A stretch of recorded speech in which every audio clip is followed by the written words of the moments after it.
Farm machinery में basically आपसे थोड़ा सा फीडबैक जानना चाहेंगे, क्योंकि कुछ पोर्शन आप लोग ने एग्रानॉमी वगैरह में भी कवर किया है, और जो लोग विलेज बैकग्राउंड से आते हैं तो उनको बहुत सारी मशीनरीज के बारे में आइडिया भी है। तो सबसे पहले तो आपसे फीडबैक जानना चाहेंगे कौन कौन सी मशीनरी आपने देखी है जो कि एग्रीकल्चर में यूज़ हो रही है? Tractor is it's not a machinery, it's a source of farm power, है ना। Tractor is a source of power, it's only कि वो कोई मशीनरी नहीं है कि जो आपका कोई आपका ऑब्जेक्टिव पर्पस एग्रीकल्चर में सॉल्व करता हो, है ना। It's a source of power, जो कि उसके साथ जो भी मशीनरी अटैच करके हम लोग उसको यूज कर सकते हैं, है ना। तो it's a source of power. Machinery, I am talking about the machinery. Machinery कौन कौन सा है? एक एक, हाँ। थ्रेशर, है ना। चलिए,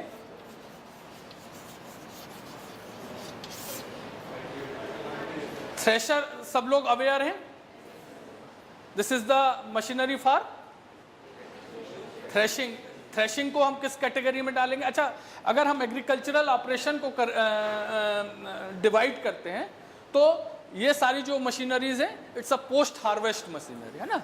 आफ्टर हार्वेस्टिंग ये मशीनरी यूज हो रहा है, तो थ्रेशर हो गया।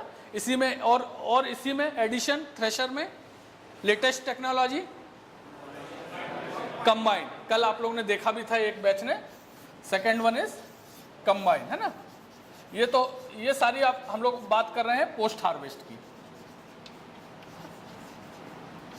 अब इसी में एक हो गया पोस्ट हार्वेस्ट, ये एक जनरल है। इसके बाद हम लोग एक एक मशीनरी को लेके नेक्स्ट क्लास से डील करेंगे। आपको एक जस्ट पूरा इसका ओवरव्यू पिक्चर दे रहे हैं कि क्या इस कोर्स में कंटेंट है जो आपको पढ़ना है, ठीक है। तो एक हो गया पोस्ट हार्वेस्ट, एक हो गया मान लीजिए फॉर एग्जांपल प्री सोइंग, है ना।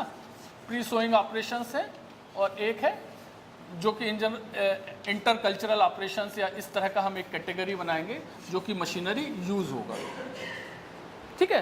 तो ये इन्होंने बताया कि थ्रेशर एक देखा, उसी में एक कंबाइन। प्री सोइंग या लैंड प्रिपरेशन मशीनरीज बताइए। एक बताया हैरो, ठीक है, हैरो। एक डिस्क प्लाउ, और बताइए। कल्टीवेटर, ठीक, कल्टीवेटर। रोटावेटर, ठीक है, लेवलर,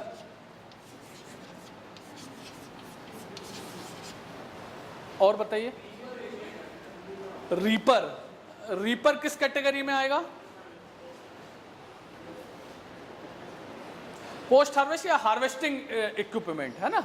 रीपर आप लोग फेमिलियर हैं रीपर से? हैं? किसी ने नहीं देखा रीपर? रीपर, मूवर, ये दो हमेशा एक साथ नाम आते हैं, मूवर और रीपर। मूवर से आप लोग फेमिलियर होंगे, है ना। हैं? मूवर से सब लोग फेमिलियर हैं। हमेशा ये यहाँ पे जो लॉन मूवर है, एक ग्रास कटिंग चलता रहता है, एक आपके इस बड़े वाले लॉन में आपने कई बार देखा होगा, that is the grass mower या लॉन मूवर जिसको कहते हैं। तो उसी में और भी कैटेगरीज हैं। तो मूवर इन जनरल ये टर्म है, रीपर एंड मूवर। रीपर जो इम्प्लीमेंट है या मशीन है, that is used for the harvesting of the cereal crops, है ना। और mowers are used for cutting of grasses, ठीक है। ये बेसिक डिफरेंस है मूवर एंड रीपर में। और बताइए, मूवर रीपर, चलिए इसको हम लोग इसमें डाल देते हैं, हार्वेस्टिंग या पोस्ट हार्वेस्ट प्लस हार्वेस्टिंग में। Third one is reaper, mower इसी में। और बताइए।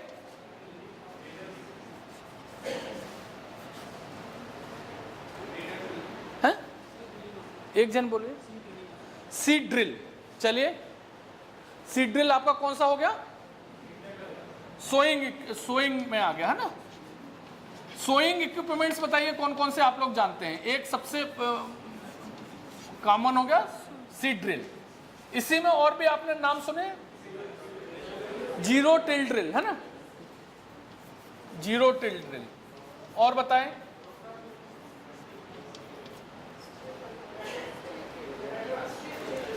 Strip till drill, till drill.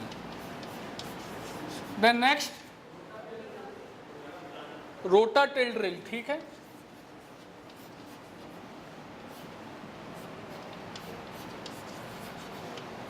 और बताइए कुछ। ट्रांसप्लांटर हो गया, तो जैसे पैडी ट्रांसप्लांटर,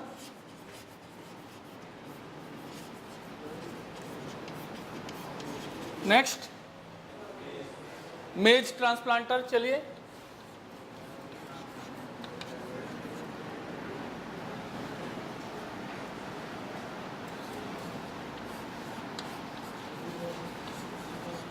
और रिजर सीडर। चलिए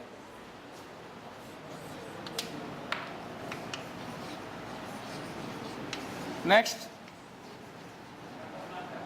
है पोटैटो प्लांटर या वो है। अच्छा, what is the difference between the planter and seed drill?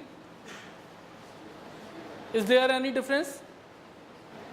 The basic difference between the seed drill and the planter is कि seed drill maintains only row to row distance, है ना, but in planter it maintains row to row as well as plant to plant distance. ये आपने देखा होगा, seed drill से sowing देखा है आपने, हैव यू सीन?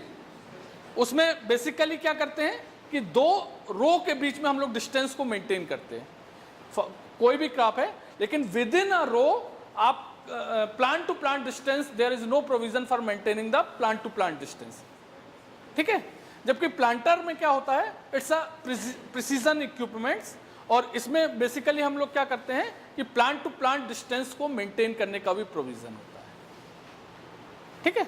तो स्पेशली जो आज के उसमें जो हाई वैल्यू क्रॉप्स है ना, उसमें क्या होता है प्रॉब्लम, जैसे पोटैटो का सीड है, अगर वो आप केवल सीड को यूज़ कर रहे हैं तो वेरी कॉस्टली, या आप ग्राउंड नट के केस में, ग्राउंड नट का जो सीड होता है वो अबाउट 10,000 रुपीज़ क्विंटल या उससे भी ज़्यादा महंगा मिलता है, बहुत महंगा है सीड।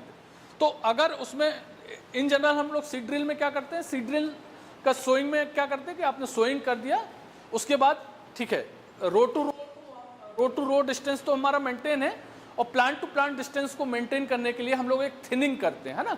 अगर जहाँ एक्सेस प्लांट्स हैं उसको हम थिन करके कुछ प्लांट को, एक्सेस प्लांट्स को रिमूव कर देते हैं, उस चीज़ को, वो वेस्टेज है, that is the wastage of money, है ना। तो प्लांटर्स का इनोवेशन हुआ या प्लांटर्स पिक्चर में आया, उसमें क्या है कि उन्होंने प्लांट टू प्लांट डिस्टेंस को भी मेंटेन किया।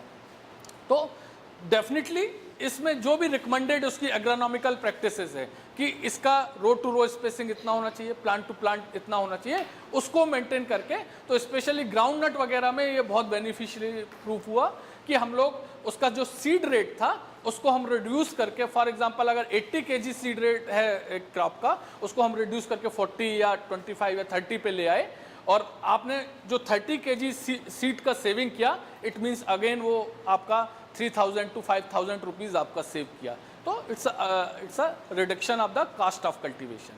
तो ये उसका बेसिक ऑब्जेक्टिव है, और प्लांटर्स भी धीरे धीरे अब पॉपुलर हो रहे हैं। हमारे यहाँ थोड़ा सा उतना नहीं है, लेकिन बाहर की कंट्रियों में वो सब ऑटोमेटिक प्लांटर होते हैं, उनका अपने आप सीड का ड्रिलिंग होता है और होता है। तो ये तो सोइंग इक्विपमेंट्स हो गए। इसके अलावा और बताइए, एक चीज़ और छूट रहा है, बहुत इंपॉर्टेंट है, थोड़ा सा स्पेसिफिक है, आप लोग ने नाम सुना होगा, फर्टी सीड ड्रिल। चलिए, सीड ड्रिल में ही वो प्रोविजन है डिफरेंट टाइप के, सीड का मीटरिंग का जो मैकेनिज्म है, सीड की ड्रॉपिंग का जो मैकेनिज्म है, उसके बेसिस पे उसको क्लासिफाइड किया गया सीड ड्रिल को कई तरह से। एक आप लोग ने शायद डिबलर नाम सुना है, क्या है, व्हाट इज दैट, कहाँ यूज होता है?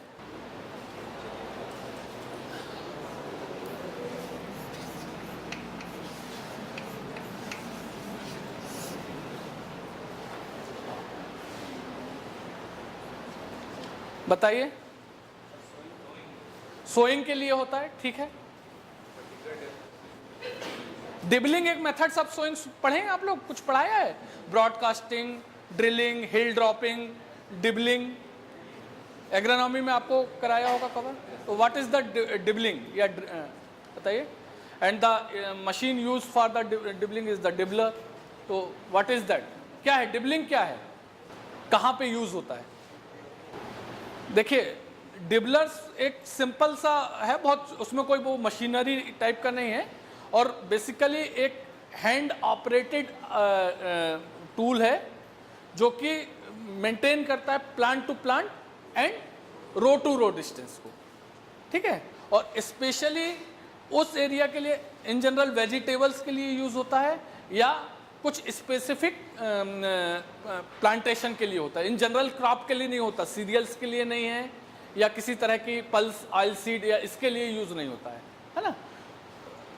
बहुत कॉमन है कि अगर आपका कोई एक ऐसा एरिया आपको टारगेट में मिलता है कि जो बहुत ही बैकवर्ड एरिया है, यहाँ जहाँ पे हिल्स है या कुछ नहीं है, मान लीजिए फॉर एग्जांपल आपने मिर्ज़ापुर का, आप लोग ने आरजीएससी कैंपस देखा है, नहीं जाने हुआ, तो इस तरह के कुछ कैंपस है ना, मान लीजिए कुछ एरिया है जहाँ पर कि अनवांटेड प्लांट्स हैं, स्पेशली जो कटीले प्लांट्स होते हैं ना, झाड़ियाँ वगैरह हैं, इस लैंड को रिक्लेम करने में बहुत ही जो टास्क है दैट इज़ वेरी डिफ़िकल्ट, क्योंकि उसमें उसके अपरूट्स नहीं होते हैं।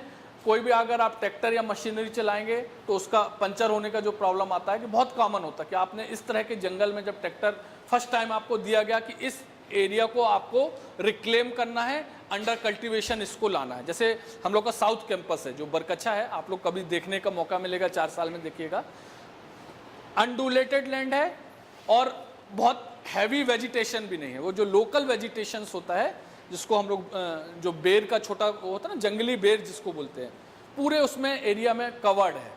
तो उस एरिया को टास्क दिया गया कि इसको अंडर कल्टीवेशन लाना धीरे धीरे। तो उस तरह के उसमें क्या होता है कि कोई जो लेबर है वो भी फील्ड में वर्क करना उसको बहुत डिफ़िकल्ट होता है, क्योंकि सारे जो स्पाइक्स वगैरह होते हैं वो उसके लिए बहुत डिफ़िकल्ट होता है। ट्रैक्टर या मशीनरी को हम लोग ऑपरेट नहीं कर सकते हैं, क्योंकि वो कई बार उसमें जाके फील्ड में जाके ख़राब हो जाता, पंचर हो जाता है। तो ऐसी कंडीशंस के लिए क्या रिकमेंडेशन होता है कि हम लोग कुछ पर्टिकुलर पूरा, देयर इज़ नो नीड कि आप पूरा लैंड को रिक्लेम करें, है ना, छोटे छोटे पोर्शन को हम लोग पैच के रूप में उसको वो करते हैं। और डिबलिंग मशीन पूरा आपको वहाँ पे प्लाउ नहीं करना है, एक छोटा सा मशीन है उसके थ्रू हम लोग सीड को प्लेस कर देते हैं, और एक छोटे एरिया में आपने अपना यूजफुल क्रॉप जो आप चाहते हैं उसको प्लेस कर दिया। इन जनरल कैस्टर वगैरह की प्लांटिंग में डिबलर बहुत यूज होता है। कैस्टर जानते हैं आप लोग, हैं? कैस्टर का नाम सुना है? हाँ, ऑयल सीड तो है लेकिन ये इडेबल ऑयल नहीं है, that is the lubricating oil, है ना। कैस्टर गुजरात वगैरह में बहुत होता है। तो गुजरात का जो इकोनॉमी है that is based on the castor, है ना, कि वो जो लुब्रिकेटिंग ऑयल बन रहा है वो कोई भी केमिकल के थ्रू हम लोग नहीं बना पा रहे हैं, और उसका बहुत ज़्यादा डिमांड है, स्पेशली जो एयर वगैरह है ना उसकी लुब्रिकेशन के लिए castor oil, castor lubricating oil का बहुत ज़्यादा डिमांड है। तो यूएस वगैरह बहुत परचेस कर रहे हैं और वो हम लोग उसमें बेनिफिशियरी हैं कि वहाँ पे बड़ा अच्छा प्रोटेक्शन हो रहा। आप देखेंगे उसको as a main crop castor को गुजरात में लगाते हैं, ड्रिप इरिगेशन लगाएंगे और वो करेंगे। यहाँ तो हम लोग की आर्चर्ड में ड्रिप नहीं लग रहा, वो लोग कैस्टर में ड्रिप लगा रहे हैं, और वो मतलब इडिबल भी नहीं है वो कैस्टर, पूरा आप लोग देखे होंगे।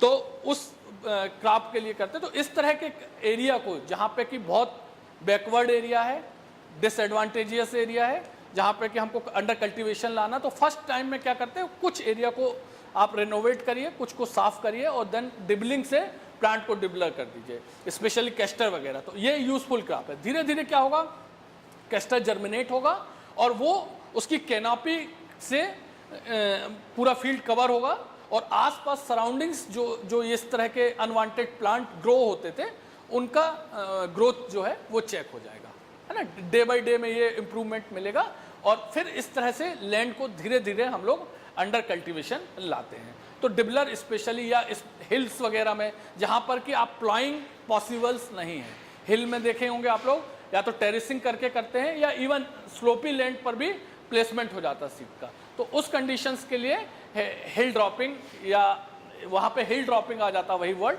सेम है, डिबलर को हिल में यूज़ करिए।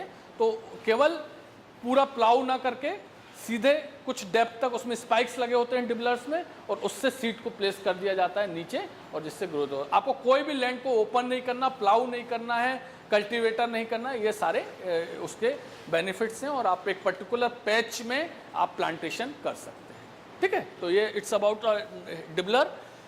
इसके अलावा और बताइए कि ये है और कुछ इक्विपमेंट्स जो कि एग्रीकल्चर में यूज हो रहे हैं।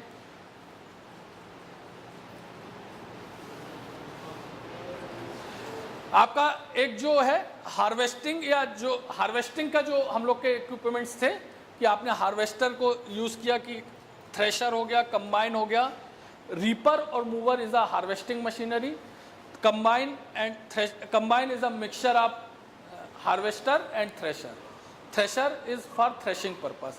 इसके अलावा और भी जो ग्रीन फॉडर्स होता है उसको कट करने के लिए क्या यूज़ करते हैं, चेफ कटर, कल आप लोग को दिखाया था, that is the fourth one is chef cutter.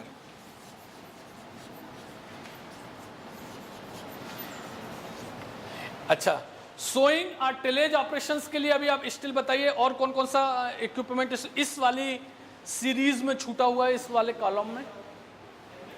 MB plough, ठीक, ये नाम सुना है, मोल्ड बोर्ड प्लाऊ या एमबी प्लाऊ।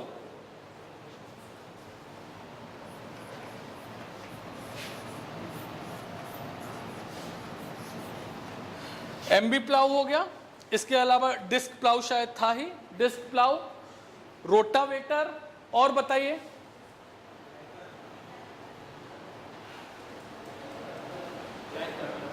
प्लैंकर, सिंपल है, ठीक है, प्लैंकर।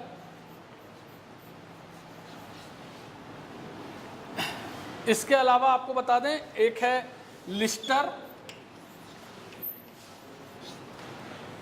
है ना, एक है MB plough, disc plough, chisel plough, chisel plough, एक है सब सॉइलर,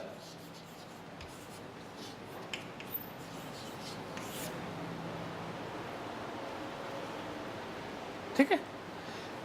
ये सारे जो इक्विपमेंट्स हैं, this is the tillage implements और used for the tillage purpose. अब बेसिक डेफिनेशन की व्हाट इज टिलेज, आप लोगों ने पढ़ा है, कहीं वर्ड आया है ना, बहुत कॉमन है। टिलेज कैसे डिफाइन करेंगे?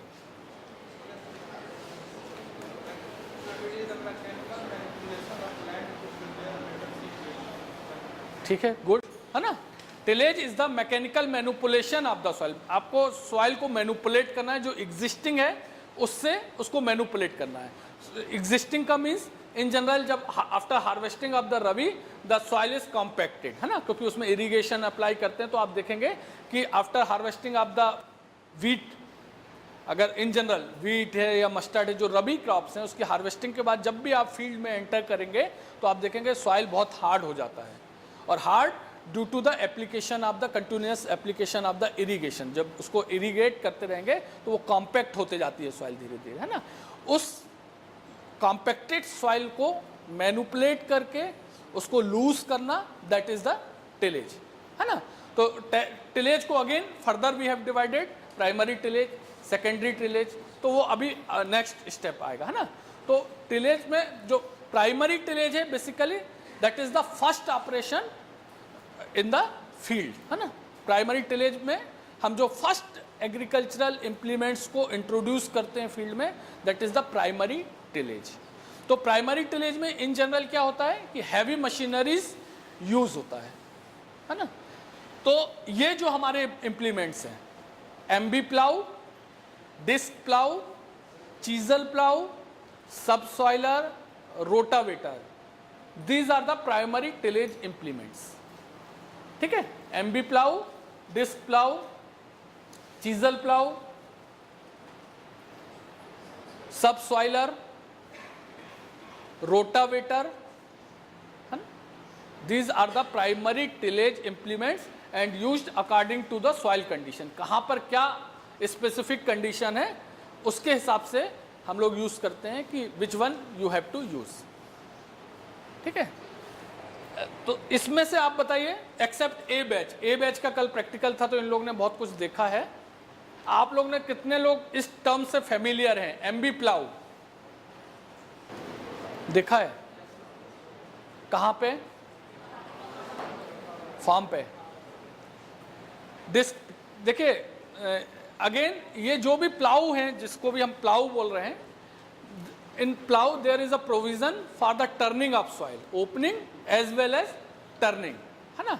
और जो हमारे सेकेंडरी टिलेज इंप्लीमेंट्स हैं, फॉर एग्जांपल कल्टीवेटर, हैरो, इस सब में क्या है कि हमारा बेसिक ऑब्जेक्टिव होता है for preparation of the fine seed bed, है ना। ये बेसिक डिफरेंस है। प्राइमरी टिलेज के जो भी इंप्लीमेंट्स होंगे उसमें it includes the opening of land, turning of the soils. ये हमारा बेसिक ऑब्जेक्टिव हमेशा रहेगा कि सॉइल को ओपन करिए और सॉइल को टर्न करिए, ये हमेशा रहेगा। Depth of प्लाइंग is more in MB plough और डिस्क प्लाउ, है ना।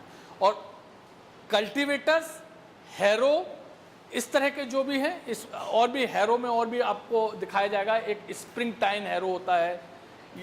ये सारे जो हैरो हैं, इसका बेसिक ऑब्जेक्टिव हो तो to break the soil clods, है ना। जो सॉइल क्लॉट्स बन गए हैं during the primary tillage operation, जो फॉर्मेशन ऑफ सॉइल क्लॉट्स होते हैं, उसको ब्रेक करके फाइन सीड बेड प्रिपरेशन करना, जिससे कि हम सीड ड्रिल के थ्रू सोइंग परफॉर्म कर सके, सोइंग ऑपरेशन परफॉर्म कर सके, ठीक है। तो हमेशा जो प्राइमरी टिलेज इंप्लीमेंट्स होंगे उसमें इस तरह का प्रोविज़न रहेगा कि सॉइल को हम लोग टर्न कर सके, ज़्यादा डेप्थ तक उसको प्लाउ कर सके लैंड को, और इसके बाद सेकेंडरी में आपको इस सॉइल के क्लॉट्स को ब्रेक करना, ठीक है। तो अगेन देन फिर एमबी प्लाउ, जब एमबी प्लाउ और डिस्क प्लाउ, इसमें अगर डिफ्रेंशिएशन करने को आएगा, डिस्क प्लाउ में आप लोग ने देखा होगा बड़े बड़े डिस्क होते हैं, इन जनरल 2 और 3 डिस्क होते हैं, है ना। और डिस्क प्लाउ में जो डिस्क होता है that is individually mounted on the shaft. हर डिस्क एक अपने शाफ्ट पे, अपनी बियरिंग पर माउंट करता है, जबकि हैरो में all the disc are mounted on a common shaft. एक कॉमन शाफ्ट होगा, उसमें 5-6 डिस्क लगी होगी, है ना। तो डिस्क हैरो में ये है, और डिस्क प्लाउ में हर जो डिस्क है वो इंडिविजुअली माउंटेड है। जो डिस्क है there is a provision for tilt, मतलब there is some angle, it makes some angle from the direction of vertical direction as well as direction of motion. जो disc है, disc plough का disc जो है that is tilted from the direction of motion as well as direction vertical direction. और ये provision, ये tilt angle, ये जो एंगल है ये इसलिए दिया जाता है कि फॉर द मोर पेनिट्रेशन, अगर जितना आप जानते हैं कि जितना टिल्ट देंगे उतना उसमें पेनिट्रेशन होगा, उतना विड्थ कवर करेगा, और जितना टिल्टेड होगा, जितना स्लाइडिंग होगा, जितना उसमें इंक्लिनेशन होगा, तो सॉइल की टर्निंग उतना ज़्यादा होगी। But there is some limitation, आप बिल्कुल उसको हॉरिजेंटल टाइप का नहीं कर सकते हैं, क्योंकि जितना आप उसकी टिल्ट एंगल बढ़ाते जाएंगे या डिस्क एंगल बढ़ाते जाएंगे, उसका पावर रिक्वायरमेंट, ड्राफ्ट रिक्वायरमेंट है वो ज़्यादा होगा। उस इम्प्लीमेंट को पुल करने के लिए जो पावर चाहिए वो आपका इंक्रीज होता जाएगा, है ना। ये सारे इम्प्लीमेंट्स जो हैं ये ट्रैक्टर ड्रिवन है, ठीक है। क्योंकि जो हमारे पास पहले एग्जिस्टिंग जो प्रैक्टिस थी, बुलक पावर यूज होता था। बुलक का एवरेज पावर कितना होता है, डू यू नो, कि एक पेयर ऑफ बुलक्स कितना पावर डेवलप कर सकता है?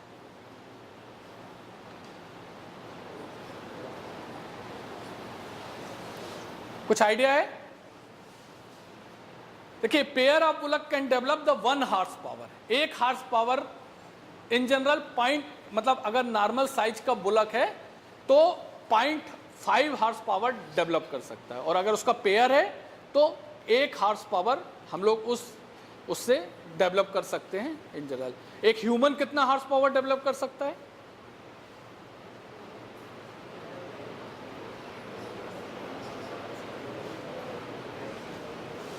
कुछ आइडिया? बुलक से कम करेगा कि ज्यादा करेगा? तो फिर बताइए, कुछ उसी हिसाब से बताइए। 0.1 हार्स पावर। एक जो जनरल एक लेबर है, एक फार्मर है, एक हम लोग जो भी हैं, ये 0.1 हार्स पावर आप पावर जनरेट कर सकते हैं। और बुलक है। अच्छा, ट्रैक्टर्स के बारे में आइडिया है कि ये कितने हार्स पावर का होता है? इन जनरल बहुत वेरिएशन है, रेंज है उसका, है ना, लेकिन इन जनरल आपको बताइए कितने हार्स पावर का ट्रैक्टर होगा?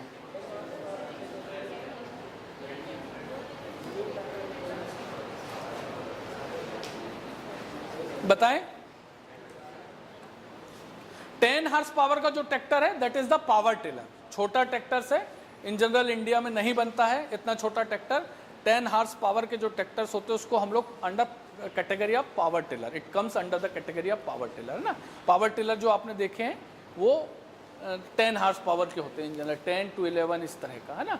ट्रैक्टर बहुत कॉमन ट्रैक्टर हैं वो 35 हॉर्स पावर या उसके अबव होते हैं, 30 to 35, कोई 32, 35 इस तरह के हॉर्स पावर के ट्रैक्टर होते हैं। It goes up to the 60 horse power. बड़े बड़े जो ट्रैक्टर्स हैं वो 60 हॉर्स पावर के, पहले तो वो बहुत बड़े होते थे 100 और उस सबके, लेकिन धीरे धीरे उसको करके ये आइडियल पाया गया कि 30 to 60 ये सारे ऑपरेशन परफॉर्म कर सकते हैं जो ट्रैक्टर से इस कैटेगरी का रेंज का है। कोई आप मैन्युफैक्चरर्स बता सकते हैं ट्रैक्टर्स के नाम? महिंद्रा, किसका? महिंद्रा हो गया, सोनालिका, स्वराज, पावर ट्रैक, आयशर, ठीक है, बहुत आप चीज जानते हैं, है ना। तो ये सारे ट्रैक्टर्स हैं जो कि मैन्युफैक्चरर्स हैं, और इस समय इंडिया जो है वो टॉप रैंकर्स है about the manufacturing of the tractors, number of tractors. ये सबसे ज़्यादा हमारे कंट्री में प्रोड्यूस किया जा रहा है और सेल किया जा रहा है, ठीक है। इवन एक्सपोर्ट भी किया जा रहा है जो नेबरिंग कंट्रीज़ हैं, श्रीलंका, नेपाल, भूटान, इस सब में we are able to export. और सबसे ज़्यादा इवन चाइना से ज़्यादा हम लोग मैन्युफैक्चर कर रहे हैं ट्रैक्टर्स को, ठीक है। तो अगेन देन हम लोग जो सेकेंड पोर्शन में जाएंगे जिसमें कि फार्म पावर है ना। तो उसमें बेसिकली हमको बेसिक जो है कि source of farm power, farm पर क्या क्या सोर्स हैं जो कि पावर के रूप में हम लोग यूज़ करते हैं, तो उसको बताइए। एक आपकी कौन कौन से, आप लोग ने फार्म पे कभी भी गए होंगे, गांव में भी आप देखते होंगे कौन कौन से पावर के सोर्सेज यूज़ करता है फार्मर्स? एक एक जन बोलिए और जोर से बोलिए। इंजन, है ना, डीजल इंजन जिसको आप बोलेंगे, ठीक है, दैट इज द मैकेनिकल हो गया, डीजल इंजन हो गया। और बताएं? इलेक्ट्रिक ड्रिवन मोटर, है ना। मोटर जब भी आएगी तो वो इलेक्ट्रिक से ड्रिवन होगी, है ना। तो इलेक्ट्रिक सप्लाई अगर है तो मोटर है। तो इन जनरल इलेक्ट्रिक अगर मोटर को हम लोग यूज करते हैं लिफ्टिंग ऑफ ग्राउंड वाटर, है ना। ग्राउंड वाटर को लिफ्ट करने के लिए मोटर्स वगैरह यूज होती है, लेकिन still power supply rural area में बहुत पुअर है, तो वो again dependents on the diesel engine वगैरह, है ना। तो डीजल इंजन, इलेक्ट्रिक मोटर, इसके अलावा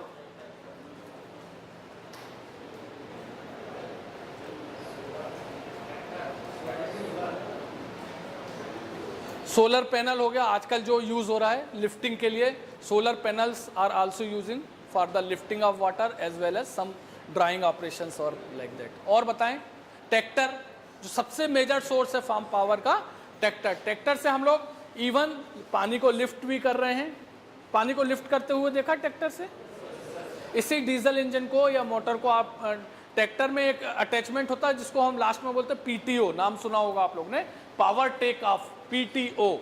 और उससे अटैच करके हम कुछ भी चीज़ को वो कर सकते हैं। इवन जो फ्लोर मिल्स वगैरह होती हैं वो भी कई जगह लाइट नहीं आती तो ट्रैक्टर से वो लोग चलाते हैं। ट्रैक्टर में बेल्ट अटैच कर देते हैं और उसको रोटेट करते हैं। तो सबसे यूजफुल, मूवेबल जो है, इजी टू मूव, है ना, जहाँ पे उसका यूज़ है, तो that is the most important source of farm power. Tractor is the most important source of farm power, क्योंकि उसमें उसके साथ ब्यूटी ये है कि उसको जहाँ आपको यूज़ करना है वहाँ आप उसको ट्रांसपोर्ट करके ईजी ले जा सकते हैं। जैसे डीजल इंजन वगैरह है, again transportation is a big problem. आप इसके लिए ये ब्यूटी है कि आपको जहाँ उसको यूज़ करना, कैनाल में यूज़ करना लिफ्टिंग के लिए, अगर बोरवेल से लिफ्ट कराना है, तो वो सारी ऑप्शंस ट्रैक्टर के साथ हमारे पास है। तो ये सारी उसके साथ अटैचमेंट है कि ट्रैक्टर को आप जैसे चाहे वैसे यूज़ कर सके, दैट इज़ द इम्पॉर्टेंट। इसके अलावा बुलक पावर हो गया, विंड मिल हो गई, कई जगह स्टिल यूज़ हो रहा है विंड मिल कि वो लिफ्टिंग अप ग्राउंड वाटर या ओपन वेल ट्यूबवेल से यूज़ करते हैं पानी को लिफ्ट करने के लिए। विंड मिल वगैरह आपने देखा होगा, कई जगह लगे रहते हैं, है ना। तो windmill, bullock power, tractor power, electric engine, diesel engine, solar panels, these are the source of farm power, है ना। एक चीज़, सेकेंड पार्ट हम लोग इसमें पढ़ेंगे डिटेल में कि ट्रैक्टर का आईसी इंजन कैसे वर्क करता है ना। IC engine means internal combustion engine, ठीक है। दो तरह के इंजन होते हैं, इंजन को हम लोग क्लासिफाई करते हैं external combustion, internal combustion. External combustion engine का कोई एग्जांपल,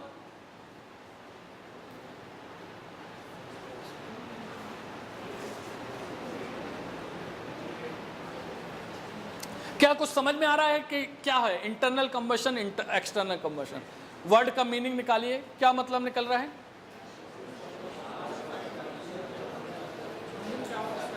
जो कंबशन होता है फ्यूल का, देखिए इंजन क्या है, it's a machine that convert the chemical energy into the mechanical energy, है ना। जो भी हमारा पेट्रोल है, डीजल है, ये केमिकल फॉर्म में है और इस केमिकल को कन्वर्ट करके हम अल्टीमेटली मैकेनिकल एनर्जी के रूप में कन्वर्ट करते हैं, ठीक है। तो जो फ्यूल है, फ्यूल में मतलब इन जनरल कैरोसिन भी हो सकता है, डीजल भी हो सकता है, पेट्रोल भी हो सकता है।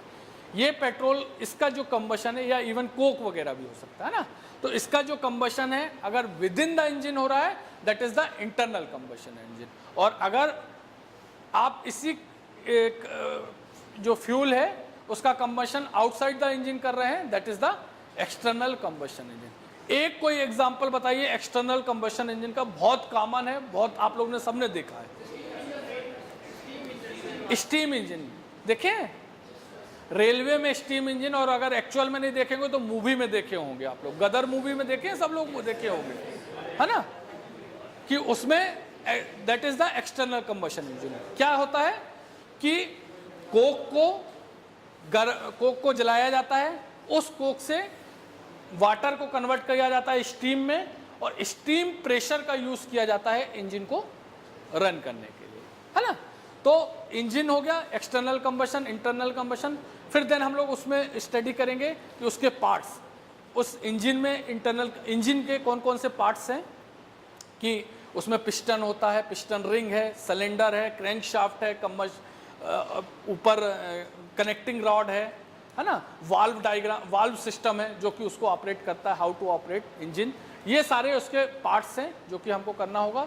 देन इंटरनल, उसके बाद हमारा लुब्रिकेशन सिस्टम होगा, कूलिंग सिस्टम होगा, जो कि हमको ट्रैक्टर में पूरा पार्ट है। तो वो पूरा अगेन एक अपने आप में पोर्शन है जो कि हम लोग इन जनरल 40 मार्क्स का उसको कवर करते हैं, और 30 मार्क्स में ये सब पोर्शन होते हैं। न्यूमेरिकल्स होंगे कि कैसे इंजन में कितना पावर डेवलप हो रहा है, उसका कैसे कैलकुलेशन होगा, ये सारी चीज़ें उस पोर्शन में हम लोग कवर करेंगे।